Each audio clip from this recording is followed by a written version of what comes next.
Nancy Martinez, and today I'll be talking about Lombroso's theory and how I think that there is something else besides that sets offenders apart besides his theory. So to get started, I'm going to describe Cesar Lombroso's theory of biological criminology. So basically that suggests that criminal activity is inherited and that someone that is born a criminal could be identified by the way they look.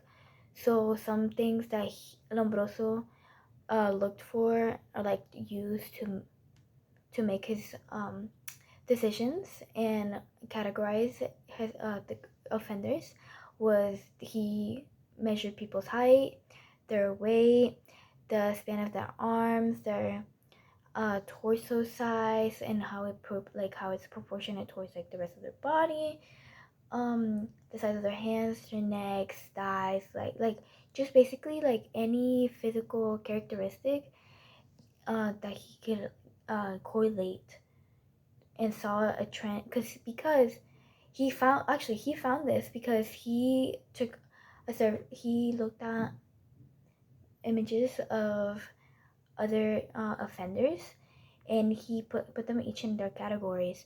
So he put murderers and so on and so forth. And he found similarities and patterns and trends within them that allowed for him to then make his categories. For example, like features of a thief would be they would have expressive faces, manual dexterity, small wandering eyes. Features of a murderer would be like cold, glassy stares, bloodshot eyes, and like a big hawk nose. Sex offenders would have normally have thick lips, protruding ears, and then women offenders would be shorter, more wrinkled, darker hair, smaller skulls than normal women. So these are all like things that he was able to find through his research. But what I think that could differentiate offenders from one another could be their social environment, like so where they grew up, if they're gonna continue their cycle, because somebody can grow up poor and have an unstable family and be exposed to violence that could then impact like their decision making in the future. But some people, like not everybody, like this is the case for every single person. Not everybody who is categorized in these is typically a criminal. Not everybody. But their social environment and things like social environments, sometimes the way people look is just it's just a trend that it's found throughout all of criminology. But social environment, like if somebody is poor, back to what I was going to, if somebody is poor and they continue to be poor through the rest of their life, they might develop resentment. They might feel like they have an injustice. So then that makes them like more likely to be offenders because of their lack of like poverty. Another thing would be cognitive and emotional factors. So like being able to like the rational choice theory that we had discussed in chapter 4.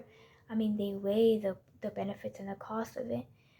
Also, label and identity. So if somebody, maybe in their juvenile, when they were young, they had already committed a crime before and they already have that on their record, that could also, they just get stuck in that cycle of, oh, I'm already a criminal, so why does anything matter?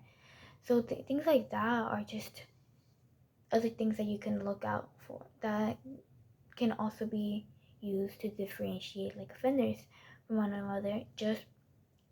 And that's not just like facial and physical characteristics.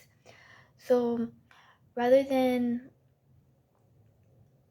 it's like, to me, it's just not about who they are, but it's about like what they've been exposed to, how they've been treated, and like what choices they feel are available to them. So that is my take on these trait theories and like Cesar Lombroso, and why I think that there is something else that sets offenders apart from one another. But yeah, thank you for taking this time to listen to my take on all of this.